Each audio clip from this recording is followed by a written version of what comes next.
Avez-vous déjà ressenti cette flamme ancestrale qui brûle en vous, un feu qui ne s'éteint jamais, comme si le soleil lui-même vivait dans votre chair? Ce que vous allez entendre n'est pas une histoire, mais une révélation, l'histoire secrète de la lumière qui construit la vie et éveille la conscience. Depuis des millénaires, l'homme contemple le soleil, le vénérant sans vraiment le comprendre. Il le croyait source de vie terrestre, ignorant qu'il réveille la vie elle-même au cœur des êtres humains. Le soleil n'est pas seulement un corps céleste, il est conscience, une fréquence ordonnatrice qui se régénère et se souvient. Les Égyptiens l'appelaient Ra, et pour eux, chaque aube était une résurrection cosmique. Les Mayas le concevaient comme le cœur palpitant du ciel. Les Védas l'identifiaient à Surya, le principe qui purifie le corps et l'esprit, et les alchimistes reconnaissaient dans l'or intérieur son essence reflétée dans le sang humain. Aujourd'hui, la science, utilisant un langage moderne, confirme une sagesse ancestrale. La lumière de l'aube active les gènes de réparation cellulaire, régule la mélatonine et la sérotonine et synchronise le cœur et la terre. Il ne s'agit pas de mythologie, mais d'une pratique de pleine conscience. L'exposition consciente au soleil régénère le corps, équilibre l'esprit et élargit la conscience. Absorber la lumière, c'est se souvenir de ses origines. Les civilisations anciennes la vénéraient non comme une divinité lointaine, mais comme un maître silencieux qui enseigne à l'âme à s'éveiller. De génération en génération, chaque culture a transmis, à travers des symboles différents, la même vérité. La lumière du soleil n'engendre pas le vieillissement, mais structure la vie. Les Égyptiens, observateurs infatigables, ont constaté que chaque rayon portait une information. La lumière éveille les plantes, les animaux et finalement l'homme. Mais si celui-ci ne s'éveille pas avec gratitude, il demeure endormi, même en marchant. La chronobiologie moderne ne fait que répéter cette leçon ancestrale. Il existe un ordre sacré dans l'éveil de la vie. Dans le temple de Ra, l'aube était considérée comme une résurrection cosmique. Le dieu traversait les ténèbres du Duat pour réapparaître chaque jour, rétablissant l'harmonie dans l'univers. Les Égyptiens n'adoraient pas le soleil par foi aveugle, mais par observation. Il était conscience vivante et non simple feu céleste. Comme l'écrivait Thoth dans les textes hermétiques, toute vie est lumière qui a appris à se souvenir d'elle-même.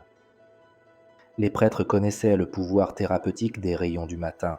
Les malades allaient mieux au lever du soleil. Les rituels de midi chargeaient le corps d'une énergie subtile appelée Sechem, le flux vital de Ra. Dans les papyrus médicaux, comme celui d'Ebers, la lumière du soleil était prescrite pour soigner les infections et la mélancolie, car Ra doit pénétrer dans le sang. Le soleil visible n'était que l'ombre du soleil intérieur qui résidait dans le cœur humain. Le cœur n'était pas conçu comme une pompe à sang, mais plutôt comme le hib, le siège de la conscience et du feu intérieur. Chaque être portait en lui une étincelle de Ra, qui pouvait s'éteindre par l'oubli ou la peur, mais se rallumer par une gratitude consciente. Si vous ressentez déjà une vibration en vous, libérez-la maintenant, car plus nous mettrons d'enthousiasme dans cette vidéo, plus sa lumière atteindra d'autres esprits prêts à s'éveiller. Respirez et que la connaissance commence. Chaque matin, les initiés saluaient la lumière par une profonde inspiration, déclarant « Je salue le soleil qui vit en moi », non pas comme une prière, mais comme une activation de la présence. Ils pressentaient ce que la physique quantique exprime aujourd'hui. La conscience et la lumière sont intimement liées. Observer avec gratitude est un acte créatif, non passif. Cela réorganise les cellules et nourrit le Ka, l'énergie vitale qui anime le corps et l'esprit par la lumière et la respiration consciente. Les êtres humains sont littéralement des enfants de lumière. Après des millénaires, la biophysique moderne a confirmé ce que ces prêtres pressentaient intuitivement. L'Allemand Fritz Albert Popp a démontré que chaque cellule vivante émet des photons, de minuscules éclairs de rayonnement cohérent. La santé est un ordre lumineux, la maladie une disharmonie de la lumière. La lumière du soleil matinal, riche en fréquences rouges et infrarouges, rétablit l'harmonie des biophotons internes. Le soleil extérieur régule le soleil intérieur. L'ADN lui-même agit comme une antenne lumineuse qui reçoit et transmet des photons, modulant ainsi l'activation génétique. Les Égyptiens l'appelaient Ra et Sechem, la science moderne l'appelle biophotonique. Les deux décrivent la même réalité, la vie comme lumière organisée qui se souvient d'elle-même. Appliquer cette sagesse ne requiert pas de temple, mais simplement la présence. S'exposer au lever du soleil, respirer lentement et laisser la chaleur dorée pénétrer la peau et le sang est un geste de résonance et de mémoire. La gratitude active le système nerveux, synchronisant le cœur, le cerveau et la terre et générant une cohérence électromagnétique et un profond bien-être. L'Institut HeartMath a démontré que la gratitude consciente favorise la cohérence cardiaque, renforce le système immunitaire et clarifie l'esprit. Les anciens le savaient déjà sans outil. Le soleil n'éclaire pas seulement, il se souvient aussi. La lumière ne vieillit pas, elle perdure, ordonne et renouvelle. Dans la jungle du Yucatan, pour les Mayas, le temps n'était pas une ligne droite, mais un souffle cyclique. Ils construisaient des villes orientées selon la course du soleil. À Chichen Itza, l'ombre du serpent descend sur la pyramide lors des équinoxes, manifestant le langage géométrique de la lumière. Les prêtres astronomes ont retracé, avec une précision mathématique, les mouvements du Soleil, de la Lune et de Vénus, non par curiosité, mais pour comprendre la loi du rythme cosmique. Pour eux, le Soleil n'illuminait pas seulement l'espace, mais engendrait aussi le temps. Le Tzolk'in, calendrier sacré de 260 jours, reflétait le cycle de gestation humain et la résonance entre le Soleil, la Terre et le corps. Chaque jour possédait sa propre fréquence, une tonalité lumineuse qui modulait la vibration de l'individu. Naître un jour donné signifiait incarner cette qualité de lumière spécifique. Les Aztèques ont élevé cette sagesse à une dimension héroïque. Le soleil, Tonatiuh, était un guerrier qui combattait les ténèbres chaque jour. Il reconnaissait dans le tonali, centre d'énergie vitale situé au sommet du crâne, le point de contact entre le corps et le soleil, aujourd'hui associé à la glande pinéale. Lorsque la lumière du matin caressait le front, le tonali se rechargeait. Les guérisseurs aztèques diagnostiquaient la maladie comme une disharmonie temporelle. Ceux qui manquaient l'aube, ceux qui dormaient en décalage temporel, se désalignaient du cycle solaire. Le remède consistait à se reconnecter à la lumière, se réveiller à l'aube, respirer consciemment, laisser la lumière rétablir l'ordre rompu. Pour les Mayas et les Aztèques, le corps n'existe pas dans le temps. Il est le temps incarné, et le soleil inscrit ses cycles dans chaque cellule. Coupée du soleil, l'humanité perd l'harmonie de sa propre symphonie biologique. La chronobiologie moderne confirme que chaque cellule possède sa propre horloge génétique, synchronisée par la lumière naturelle. Lorsque le soleil atteint les yeux, une impulsion parvient au noyau suprachiasmatique du cerveau, maître des rythmes circadiens qui régulent les hormones, la température et le métabolisme. Sans ce signal solaire, l'organisme perd son équilibre. Le sommeil est perturbé, la digestion est altérée et l'humeur se dégrade. Des études menées par Sachidananda Panda et Michael Rosbach ont démontré que le manque de lumière naturelle accélère le vieillissement et altère la régénération cellulaire. Les civilisations anciennes appelaient ce trouble perte de tonus ou Tzolk'in. La science le nomme désynchronisation circadienne. Retrouver son équilibre est un acte quotidien. S'exposer à la lumière naturelle chaque matin dans l'heure qui suit le réveil, respirer profondément et ressentir les vibrations solaires sur sa peau. Reconnaître intérieurement que la même force qui meut les planètes gouverne les cellules rétablit l'ordre biologique et la clarté mentale.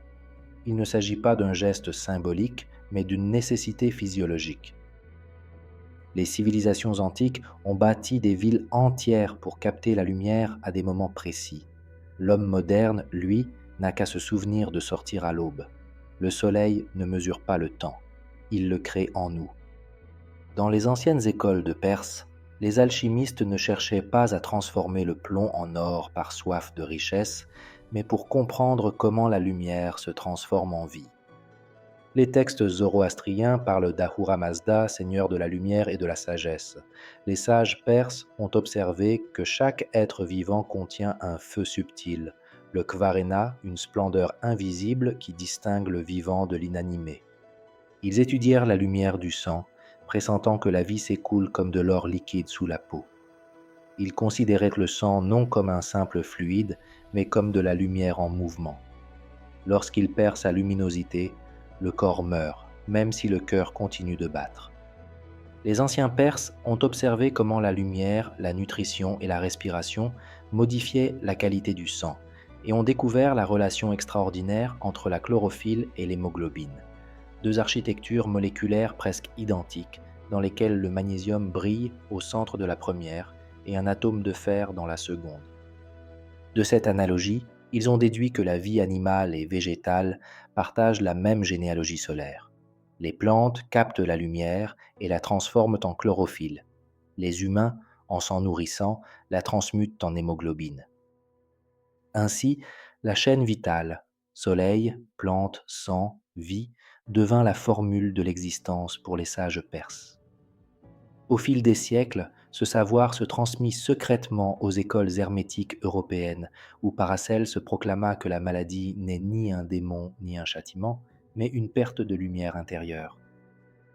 Pour le médecin suisse de la Renaissance, le corps humain est composé de 3 principes, le sel, le soufre et le mercure, ou encore la substance, le feu et l'esprit. Le soufre, symbolisant le principe solaire, brûle dans le sang, et la pureté de ce dernier détermine l'intensité de sa flamme. Purifier le sang signifie donc lui redonner sa capacité à transmettre la lumière. Paracelse enseignait que la véritable médecine consiste à absorber consciemment la lumière du soleil, à l'inspirer et à la guider afin qu'elle illumine le sang de l'intérieur.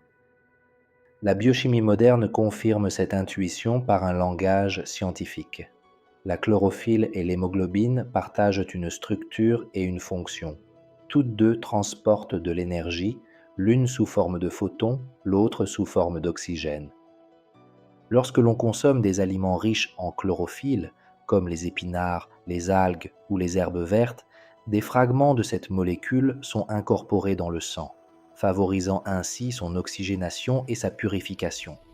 C'est comme si le souvenir du soleil circulait à nouveau dans nos veines. Des études menées par le biochimiste japonais Yoshihide Hagiwara ont révélé que la chlorophylle, le sang des plantes, purifie et régénère, améliorant ainsi la cohérence cellulaire. En termes alchimiques, c'est l'or du philosophe qui circule silencieusement dans le corps humain. Chaque matin, après un bain de soleil, la consommation d'aliments verts régénère le fleuve lumineux qui nous maintient en vie. Les plantes sont de la lumière solidifiée, et s'en nourrir revient littéralement à manger le soleil. Pour les alchimistes, respirer était un acte sacré. Inspirer signifiait attirer le pneuma, l'énergie vitale. Lorsque vous respirez lentement sous la lumière, le fer contenu dans votre sang capte l'oxygène, tout comme la chlorophylle capte les photons. Le mouvement empêche alors la lumière intérieure de stagner. Marcher ou danser au soleil fait circuler le feu de la vie. L'or que les alchimistes cherchaient à l'extérieur brûlait déjà à l'intérieur, dans le sang illuminé.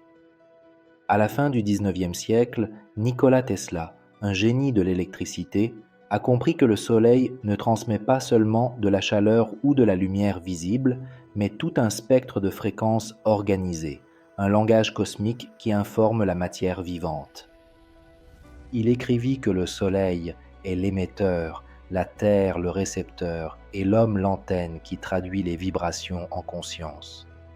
Il découvrit qu'une résonance constante vibre entre la surface de la Terre et l'ionosphère, aujourd'hui connue sous le nom de fréquence de Schumann, 7,83 Hz, l'impulsion électromagnétique de la planète.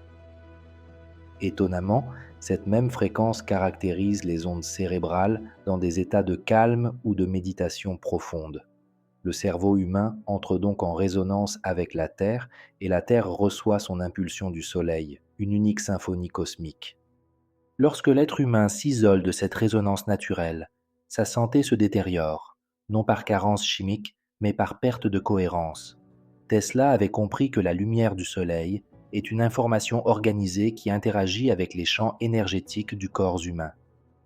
Le cœur génère le champ électromagnétique le plus puissant du corps, le cerveau émet des ondes et chaque cellule vibre au sein d'un circuit électrique microscopique. Tous ces champs sont en interaction constante avec les fréquences solaires et terrestres. Le Soleil, écrivait Tesla, ne se contente pas de chauffer, il synchronise. Ces tours, conçues pour transmettre l'énergie sans fil, furent techniquement un échec, mais elles incarnaient une vision prophétique. La matière est lumière organisée. Au XXe siècle, le neurophysicien Michael Persinger a confirmé que les champs magnétiques influencent l'activité cérébrale. Certaines fréquences, proches de la résonance terrestre, induisent une cohérence neuronale, une clarté d'esprit et un sentiment de connexion. Les tempêtes solaires, en revanche, peuvent perturber l'équilibre humain, engendrant anxiété ou insomnie, non pas à cause de la malveillance du Soleil, mais en raison d'une disharmonie entre ses rythmes et ceux des humains. L'Institut HeartMath a démontré que lorsqu'une personne éprouve de la gratitude ou de l'amour conscient, le champ énergétique du cœur se synchronise avec la fréquence de la Terre. C'est un phénomène mesurable. La gratitude stabilise les ondes cardiaques et cérébrales, renforçant l'immunité et la clarté mentale. Tesla a compris qu'aucune machine n'est nécessaire pour recevoir cette énergie. La présence suffit. S'asseoir au soleil, respirer lentement et percevoir son rythme cardiaque comme un écho de lumière cosmique, c'est se connecter à la fréquence originelle. Dans cet acte, le cœur devient une antenne qui traduit la lumière en cohérence. Les expériences modernes montrent que cette pratique simple réduit le stress et harmonise le corps et l'esprit. Le soleil n'éclaire pas seulement, il communique avec l'âme. Dans la Grèce antique, Pythagore enseignait que l'univers s'écrit en langage numérique. Parmi tous les rapports mathématiques, l'un était sacré à ses yeux, le nombre d'or, F, Himmelsschluss 118, l'architecture invisible du cosmos. Elle apparaît dans les galaxies, dans les fleurs, dans les coquillages marins et dans les proportions du corps humain, et même dans la distribution des fréquences lumineuses du Soleil qui obéissent à cette harmonie. Pour les pythagoriciens, la géométrie était une médecine. Le corps sain reflète les proportions de l'univers, le corps malade les perd. Guérir signifie rétablir l'ordre géométrique interne, et le moyen le plus direct d'y parvenir est de s'exposer à la lumière du soleil, le géomètre céleste. Les pyramides, les cathédrales gothiques et les œuvres de la Renaissance reflétèrent la même loi d'or, mais le temple le plus parfait est le corps humain. Léonard de Vinci a représenté l'homme de Vitruve inscrit dans le cercle et le carré, symbole de l'harmonie solaire incarnée. Même la double hélice de l'ADN obéit au nombre d'or. La vie elle-même est la géométrie du Soleil. Des études menées par le biophysicien Dan Winter ont montré que le cœur humain, dans des états d'amour ou de paix profonde, émet des ondes qui suivent la séquence d'or, chantant littéralement dans le langage de l'univers. En mesurant la lumière des cellules, le Dr Pop a découvert que la lumière des cellules saines est cohérente et géométrique, tandis que celle des cellules malades est chaotique. La maladie est donc une perte de proportion. Les rythmes biologiques humains suivent eux aussi la spirale de Fibonacci, celle-là même qui englobe les galaxies et les tournesols. La vie est hélicoïdale, non linéaire. Le corps mesure les jours en spirale dorée. Pythagore enseignait 3 voies pour rétablir l'harmonie: la lumière, le son et une respiration équilibrée. Visualisez la lumière comme une géométrie vivante pénétrant le corps, écoutez des sons accordés à 432 ou 528 Hz, respirez au rythme de l'or. Ces gestes recréent la forme du cosmos dans le corps. Le temple de lumière est en nous. Chaque cellule est un architecte de la géométrie solaire. Sur les sommets de l'Himalaya, il y a plus de 5000 ans, les sages védiques ont découvert que respirer ne consiste pas seulement à inspirer de l'air, mais aussi à faire circuler la lumière. Les Védas décrivent le prana, la force vitale qui soutient toute existence. Non pas un concept abstrait, mais l'énergie solaire diffusée dans l'air, l'eau et les aliments. Sans elle, le corps n'est qu'une enveloppe inerte, même si le cœur continue de battre. La respiration consciente est ainsi devenue un pont entre le visible et l'invisible. À chaque inspiration, l'être humain absorbe le prana solaire, qui circule à travers les canaux énergétiques du corps, le nada, illuminant chaque cellule. Dans les textes védiques, le dieu Surya est décrit comme le grand souffle de l'univers. Il inspire les ténèbres et expire la lumière, maintenant ainsi le cosmos en vie. L'être humain qui respire en harmonie avec la lumière solaire devient son reflet. Parmi les techniques les plus anciennes, le Surya Bedana Pranayama se distingue. Le souffle qui perce le soleil, inspiré par la narine droite associée au canal Pingala, en visualisant la lumière dorée pénétrant la poitrine. Il ne s'agissait pas seulement d'exercices physiques, mais d'une technologie spirituelle d'assimilation photonique.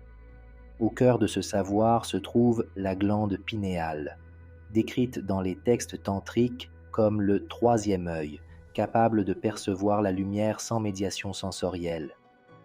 Des siècles plus tard, Descartes la définit comme le siège de l'âme, reconnaissant sa position et sa forme exacte comme une petite pomme de pin lumineuse. Les Védas savaient déjà que la glande pinéale est photosensible, une véritable antenne qui transforme les fréquences lumineuses en signaux endocriniens. Le rituel du Surya Namaskar, littéralement « salutation au soleil », était un code d'activation de la glande pinéale.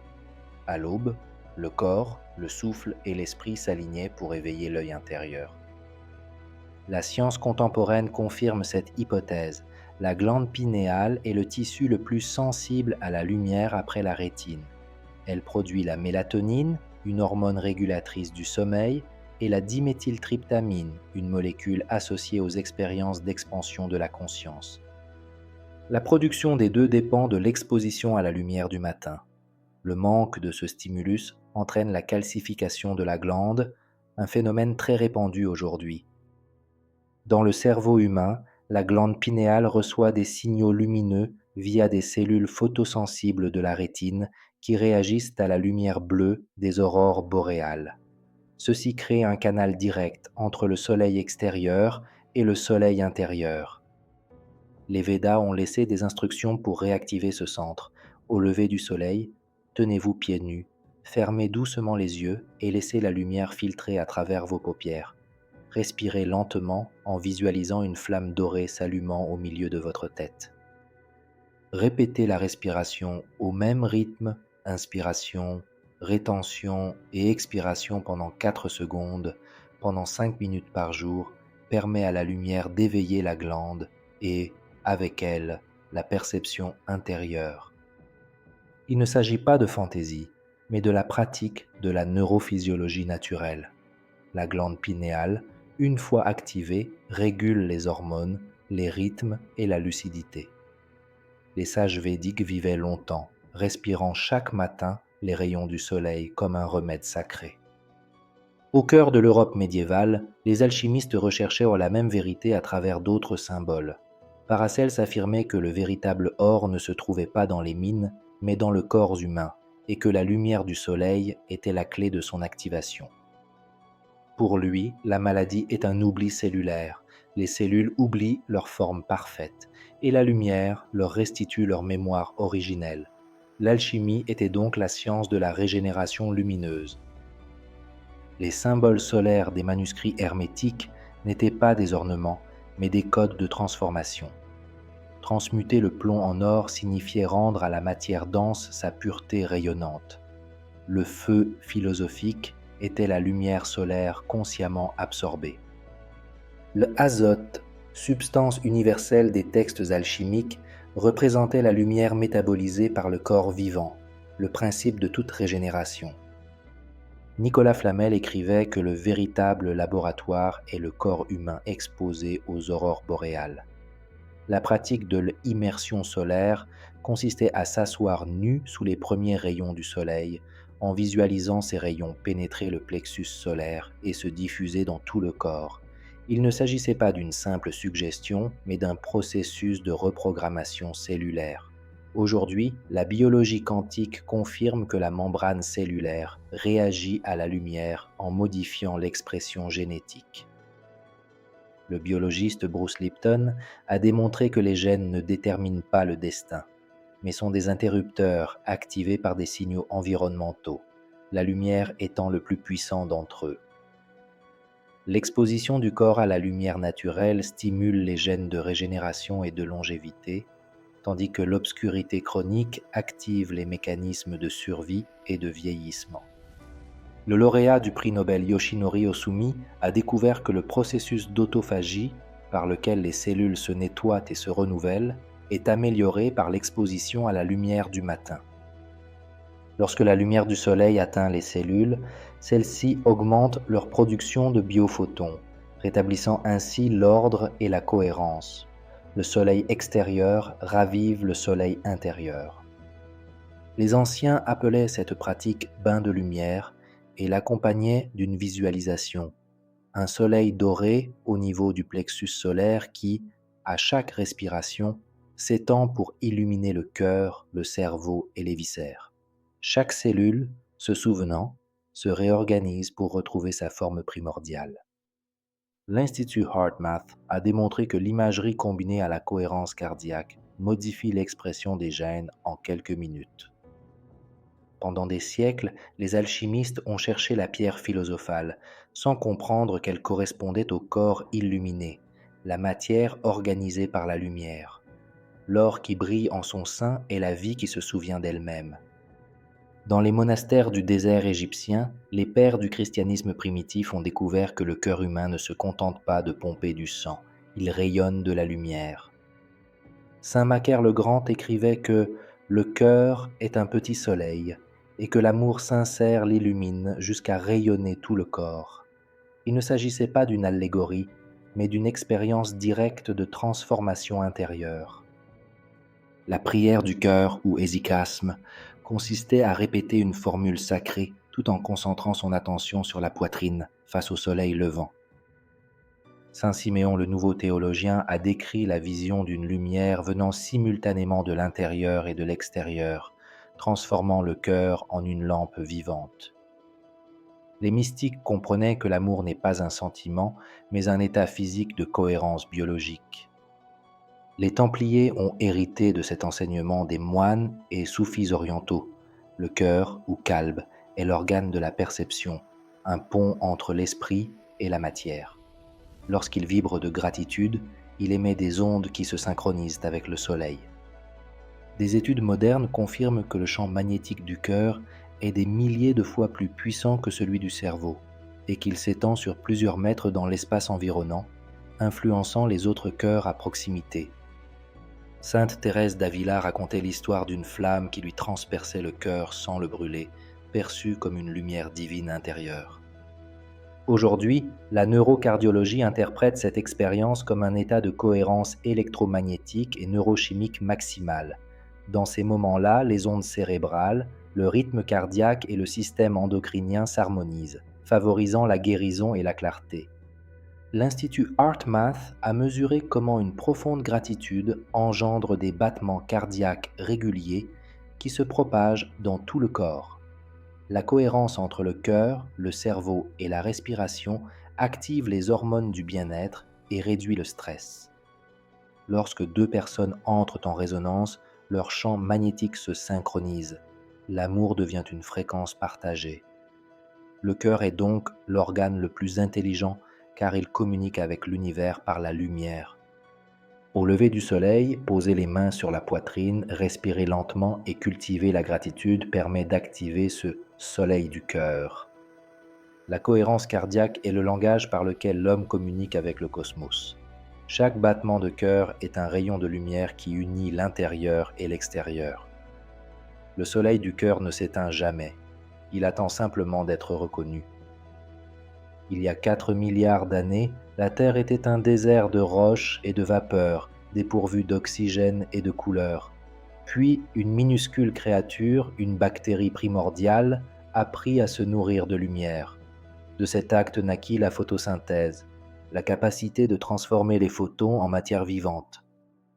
Les plantes, descendantes de cette cellule lumineuse, devinrent les premiers êtres capables de créer de l'énergie sans détruire d'autres formes de vie. L'atmosphère s'emplit d'oxygène, et la planète inerte se transforma en jardin. Chaque être vivant, respirant, devint redevable de ce miracle. Manger une plante équivaut à assimiler de la lumière solidifiée.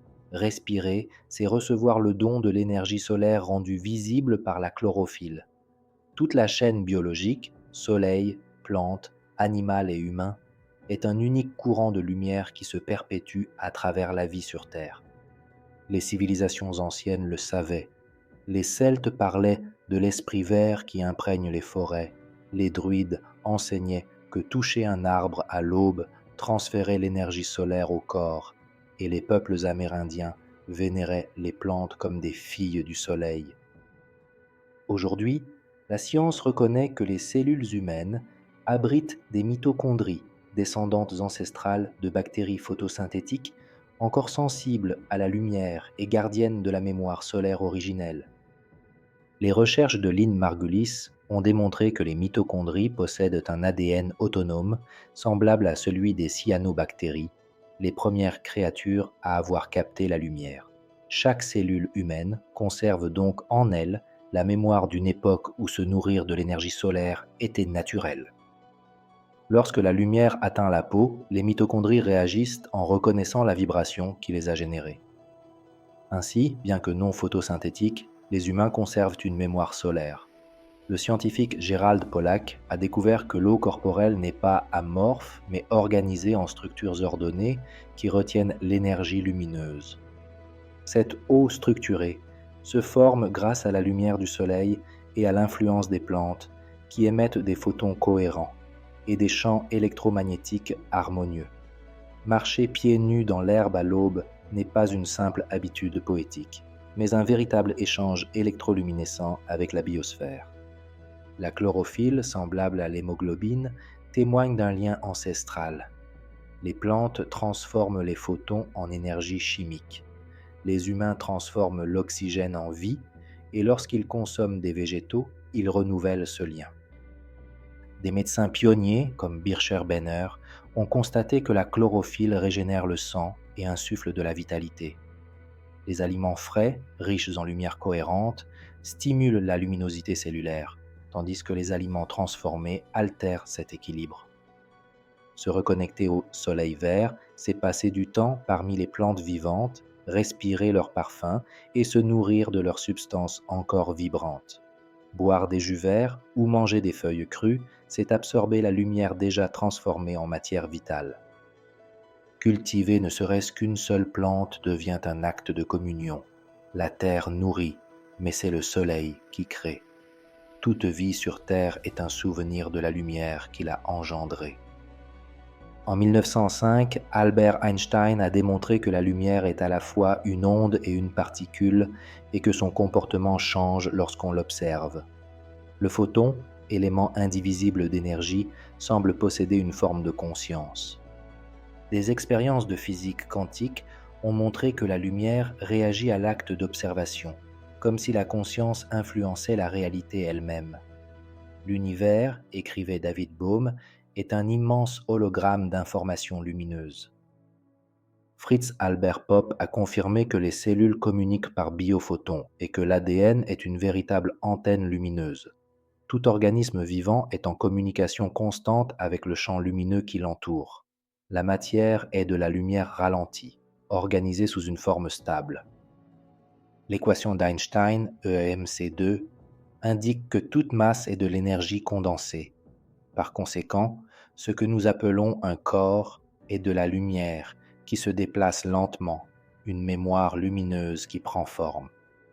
La physique de l'intrication démontre que deux particules de lumière, une fois liées, reste connecté instantanément, quelle que soit la distance. Rien n'est séparé, tout communique par le biais du réseau de lumière. Si nos corps sont constitués de photons ralentis, alors chaque cellule maintient une connexion invisible avec le Soleil. Les découvertes de Luc Montagnier ont démontré que l'ADN peut transmettre des informations électromagnétiques même à distance. La vie communique par la lumière. S'exposer au Soleil n'est donc pas un acte passif, mais un dialogue. Lorsque vous portez votre attention consciente à la lumière, vous orientez la réception de l'information photonique. Respirez lentement à l'aube, les yeux fermés, en imaginant votre corps comme une forme de lumière dont vous vous souvenez, permet à la matière de se reconnecter à sa source. L'observateur et l'observé coïncident. Le Soleil nous regarde comme nous le regardons. Toutes les traditions, d'Orient en Occident, reconnaissaient un soleil intérieur dans le corps humain. Les Égyptiens l'appelaient Ib, siège du feu vital, les Indiens Manipura, le chakra du plexus solaire, les taoïstes Dantian, le champ de Cinabre, les alchimistes, le soleil philosophique, les kabbalistes Tiferet, le centre rayonnant de l'arbre de vie. Tous identifiaient le même point entre le nombril et le cœur, comme le centre énergétique de l'être. C'est dans cette région que se concentre le système nerveux le plus complexe après le cerveau, et c'est là que se produit la majeure partie de la sérotonine, la molécule de la clarté et de la sérénité dont la synthèse dépend de la lumière du soleil. Lorsque la peur ou la tristesse assombrissent un lieu, l'organisme tout entier s'affaiblit. Lorsque la lumière le traverse, le corps se réorganise. Éveiller le soleil intérieur est un acte physiologique, non mystique. Les textes tantriques décrivent le plexus solaire comme un lotus d'or à 10 pétales. Méditer sur lui à l'aube procure chaleur et clarté intérieure. La science contemporaine confirme que cette pratique active le nerf vague, harmonise le système nerveux et stimule la sécrétion de sérotonine. Le Qigong taoïste vise également le même objectif, inspirer la lumière au centre du ventre et la laisser se diffuser comme une sphère de lumière dans tout le corps. Le neurophysiologiste Michael Gershon a découvert que l'intestin possède son propre système nerveux autonome, le soi-disant deuxième cerveau, capable de produire des neurotransmetteurs et d'influencer directement les émotions et la santé. Paolo Prandoni a démontré que la lumière du soleil améliore le microbiote intestinal et favorise le bien-être mental. Lorsque le cœur, l'intestin et le cerveau vibrent à l'unisson, un état se crée que les mystiques nomment illumination et que la science appelle cohérence psychophysiologique. Chaque matin, après une exposition à la lumière, s'asseoir en silence, poser les mains sur le plexus solaire et respirer en visualisant une sphère dorée qui grandit et diffuse sa chaleur permet de sentir la lumière imprégner tout le corps. Ce simple geste réactive la conscience de sa nature lumineuse. On ne cherche pas la lumière, on la reconnaît. On nous brûle une aube qui ignore le crépuscule. L'humanité a parcouru un long chemin, des temples de Ra au laboratoire de la physique quantique, mais tous les chemins convergent vers une même vérité. L'homme est fait de lumière solaire. L'oubli de cette origine a engendré la maladie, l'aliénation et les ténèbres intérieures. La civilisation moderne, enfermée dans des espaces artificiels, a perdu le contact avec le rythme naturel du soleil, et c'est là que réside son combat le plus profond. Chaque fois que nous nous exposons au soleil en pleine conscience, nous participons à la même mémoire cosmique qui unissait les prêtres, les yogis, les alchimistes et les scientifiques égyptiens.